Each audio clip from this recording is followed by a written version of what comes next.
Welcome to Kavita home cooking. ಇವತ್ತು ನಾವು ತುಂಬ ಆರೋಗ್ಯಕರವಾದ ಹಾಗೆ ತುಂಬ ರುಚಿಯಾದ ಪೆಪ್ಪರ್ ಗಾರ್ಲಿಕ್ ರೈಸ್ ಹೇಗೆ ಮಾಡೋದು ಅಂತ ನೋಡೋಣವಾ. ಆದರೆ ಅದಕ್ಕಿಂತ ಮುಂಚೆ ಯಾರೆಲ್ಲ ನನ್ನ ಚಾನಲ್ನ ಸಬ್ಸ್ಕ್ರೈಬ್ ಮಾಡ್ಕೊಂಡಿಲ್ವೋ ಪ್ಲೀಸ್ ನನ್ನ ಚಾನಲ್ನ ಸಬ್ಸ್ಕ್ರೈಬ್ ಮಾಡ್ಕೊಳ್ಳಿ, ಹಾಗೆ ನನ್ನ ಚಾನಲ್ನ ಸಪೋರ್ಟ್ ಮಾಡ್ಕೊಳ್ಳಿ. ಹಾಗೆ ನೋಡಿ, ಈಗ ಮೊದಲು ಒಂದು ಕಡಾಯಿಗೆ 2-3 ಟೇಬಲ್ ಸ್ಪೂನಷ್ಟು ಎಣ್ಣೆ ಹಾಕ್ಕೊಳ್ಳೋಣ. ಎಣ್ಣೆ ಚೆನ್ನಾಗಿ ಬಿಸಿ ಆದಮೇಲೆ ಅದಕ್ಕೆ ಸಾಸಿವೆ, ಜೀರಿಗೆ ಹಾಗೆ ಕಡಲೆಬೇಳೆ, ಉದ್ದಿನಬೇಳೆ ಇದೆಲ್ಲ ಹಾಕಿ ಎಣ್ಣೆಯಲ್ಲಿ ಚೆನ್ನಾಗಿ ಫ್ರೈ ಮಾಡ್ಕೊಳ್ಳಿ.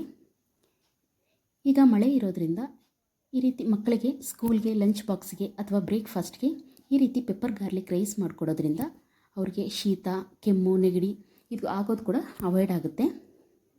ನೋಡಿ, ಈಗ ಇಲ್ಲಿ ನಾನಿಲ್ಲಿ 4-5 ಹಸಿಮೆಣಸಿನ್ಕಾಯಿ ತೊಗೊಂಡಿದ್ದೀನಿ. ಖಾರ ಕಡಿಮೆ ಆದರೆ ನೀವು ಹಸಿಮೆಣಸಿನ್ಕಾಯಿ ಕಮ್ಮಿ ಹಾಕ್ಕೋಬೋದು. ಹಾಗೆ ಸ್ವಲ್ಪ ಕರಿಬೇವು, ಇಷ್ಟನ್ನು ಸಹ ಎಣ್ಣೆಯಲ್ಲಿ ಚೆನ್ನಾಗಿ ಫ್ರೈ ಮಾಡ್ಕೊಳ್ಳೋಣ. ನೋಡಿ, ಇಲ್ಲಿ ನಾನು 2 ಬೆಳ್ಳುಳ್ಳಿ ತೊಗೊಂಡಿದ್ದೀನಿ. ಆ ಬೆಳ್ಳುಳ್ಳಿಯಲ್ಲಿ ಒಂದು 10-20 ಎಸಳಷ್ಟು ಬೆಳ್ಳುಳ್ಳಿ ಇದೆ. ಅದನ್ನ ಸಣ್ಣದಾಗಿ ಹಚ್ಕೋಬೇಕು.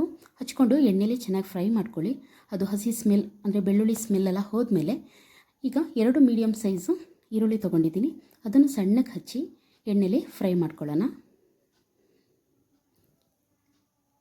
ಹಾಗೆ ಎಣ್ಣೆಯಲ್ಲಿ ಸ್ವಲ್ಪ ಫ್ರೈ ಮಾಡಿದ್ಮೇಲೆ ರುಚಿಗೆ ತಕ್ಕಷ್ಟು ಉಪ್ಪು ಸೇರಿಸ್ಕೊಳ್ಳೋಣ.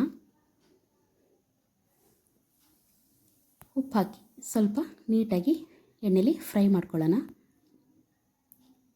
ಈಗ ತುಂಬ ಮಳೆ ಇರೋದ್ರಿಂದ, ಚಳಿ ಇರೋದ್ರಿಂದ ಬೆಳಿಗ್ಗೆ ಬ್ರೇಕ್ಫಾಸ್ಟ್ಗೆ ಮಕ್ಕಳಿಗೆ ಈ ರೀತಿ ಗಾರ್ಲಿಕ್ ಪೆಪ್ಪರ್ ಹಾಕಿ, ಅಂದರೆ ಬೆಳ್ಳುಳ್ಳಿ, ಮೆಣಸನ್ನ ಚೆನ್ನಾಗಿ ಕುಟ್ಟಿ ಪುಡಿ ಮಾಡಿ ಹಾಕಿ ಒಂದು ಬ್ರೇಕ್ಫಾಸ್ಟ್ ಥರ ಕೊಟ್ಟರೆ ಮಕ್ಕಳು ತುಂಬ ಇಷ್ಟಪಟ್ಟು ತಿಂತಾರೆ. ಹಾಗೆ ಅದು ಕೂಡ ಈ ಕಫ ಸೇರೋದು ಇದೆಲ್ಲ ಸ್ವಲ್ಪ ಅವಾಯ್ಡ್ ಆಗುತ್ತೆ. ನೋಡಿ, ಇಷ್ಟೇ, ನಾವು ಸಿಂಪಲ್ಲಾಗಿ ಬೇಗನೆ ಬ್ರೇಕ್ಫಾಸ್ಟ್ಗೆ ಇದು ರೆಡಿಯಾಗುತ್ತೆ. ಈಗ ಬಿಸಿಯಾಗಿ ಮಾಡ್ಕೊಂಡಿರೋ ಅನ್ನ ಅಥವಾ ರಾತ್ರಿ ಉಳಿದಿರೋ ಅನ್ನದಲ್ಲಿ ಕೂಡ ನೀವು ಇದನ್ನ ಮಾಡ್ಕೋಬೋದು. ನೋಡಿ, ಚೆನ್ನಾಗಿ ಅನ್ನ ಎಲ್ಲ ಹಾಕಿದ್ಮೇಲೆ ನಾನಿಲ್ಲಿ 2-3 ಟೇಬಲ್ ಸ್ಪೂನಷ್ಟು ಮೆಣಸನ್ನ ಮಿಕ್ಸಿಲಿ ಹಾಕಿ ಚೆನ್ನಾಗಿ ಅಂದರೆ ಗ್ರೈಂಡ್ ಮಾಡ್ಕೊಂಡಿದ್ದೀನಿ, ಪುಡಿ ಮಾಡಿದ್ದೀನಿ. ಅದನ್ನು ಈ ಸ್ಟೇಜಲ್ಲಿ ಹಾಕಬೇಕು, ಮೊದಲೇ ಹಾಕಬಾರ್ದು. ನಾವು ಅನ್ನ ಹಾಕಿದ್ಮೇಲೆ ಅದ್ರ ಮೇಲೆ ಒಂದು 2-3 ಟೇಬಲ್ ಸ್ಪೂನಷ್ಟು ನೋಡಿ ಮಿಕ್ಸಿಲಿ ಆಡಿಸಿ ಈ ರೀತಿ ನುಣ್ಣಗೆ ಪೌಡ್ರ್ ಮಾಡಿಟ್ಕೊಂಡು ಅದನ್ನು ಈ ಸ್ಟೇಜಲ್ಲಿ ಹಾಕಬೇಕು.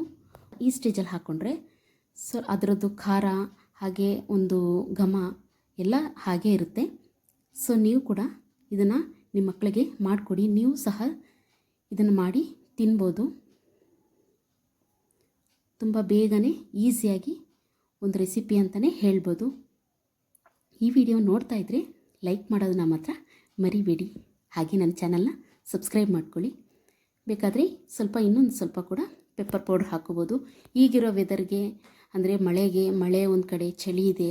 ಸೊ ಈ ರೀತಿ ಪೆಪ್ಪರ್ ಗಾರ್ಲಿಕ್ ಹಾಕಿ ಒಂದು ರೈಸ್ ಮಾಡಿಕೊಡೋದ್ರಿಂದ ಆರೋಗ್ಯಕರವಾಗಿಯೂ ಇರುತ್ತೆ. ಹಾಗೆ ಮಕ್ಕಳಿಗೆ ಲಂಚ್ ಬಾಕ್ಸ್ಗೂ ಕೂಡ ರೆಡಿ ಮಾಡ್ಬೋದು. ಇದ್ರ ಜೊತೆಗೆ ನೀವು ಆಲೂಗಡ್ಡೆ ಫ್ರೈ ಕೂಡ ಮಾಡ್ಕೋಬೋದು ಸಿಂಪಲಾಗಿ. ನಾನು ಆಲೂ ಫ್ರೈ ಒಂದು ವಿಡಿಯೋದಲ್ಲಿ ಹಾಕಿದ್ದೀನಿ, ನೋಡಿಲ್ಲ ಅಂದರೆ ರಸಮ್ ಜೊತೆನೇ ಅದನ್ನು ಹಾಕಿದ್ದೀನಿ, ಚೆಕ್ ಮಾಡ್ಕೊಳ್ಳಿ. ನೋಡಿ, ಈಗ ಪೆಪ್ಪರ್ ಗಾರ್ಲಿಕ್ ರೈಸ್ ರೆಡಿಯಾಗಿದೆ. ನೀವು ಕೂಡ ನಿಮ್ಮ ಮನೇಲಿ ಇದನ್ನು ಒಂದು ಸಲ ಟ್ರೈ ಮಾಡಿ ಹೇಗೆ ಬಂದಿದೆ ಅಂತ ನನಗೆ ಕಮೆಂಟ್ ಮೂಲಕ ತಿಳಿಸಿ. ಈ ವಿಡಿಯೋ ಇಷ್ಟ ಆದರೆ ಲೈಕ್ ಮಾಡಿ, ಶೇರ್ ಮಾಡಿ. ತುಂಬ ಇಷ್ಟ ಆದರೆ ಪ್ಲೀಸ್ ನನ್ನ ಚಾನಲ್ನ ಸಬ್ಸ್ಕ್ರೈಬ್ ಮಾಡ್ಕೊಳ್ಳಿ, ಹಾಗೆ ನನ್ನ ಚಾನಲ್ನ ಸಪೋರ್ಟ್ ಮಾಡಿ. Thank you.